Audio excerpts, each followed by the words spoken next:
யோக ஞான சித்தர் ஓம் ஸ்ரீ ராஜயோக குரு சரணம். பிராணசக்தியை வசப்படுத்தக்கூடியவர்கள் என்பது மிக மிக மிக மிக குறைவு. ஒன்று, அது இறைவனால் உங்களுக்கு தூண்டப்படணும்.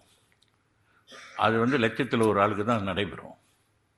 கனவுகளில் தூங்கும்போது அந்த கனவு மூலமாக உங்களுக்கு அவர் அந்த எழுப்பி விட்டாங்கன்னா அந்த பிராணசக்தி வசமாகும்.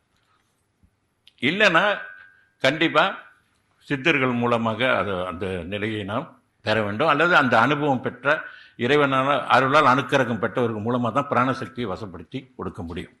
ஏன்னா நேரடியாக எதுவுமே நேரடியான குருவின் பார்வையில் ஒரு விஷயம் நடக்கணும். நீங்கள் எந்த ஒரு துறையை எடுத்துக்கிட்டாலும் அந்த துறையில் உள்ளவர் அவர்கள் அனுபவம் பெற்றிருக்காங்களான்னு தான் முக்கியம். இப்போ குரு பிராணசக்தியை வசப்படுத்தக்கூடிய ஆற்றலை சித்தர்கள் அருளாலும் ஈசன் சிவசக்தி அருளாலும் இறைவனால் பெற்றிருக்கேன்.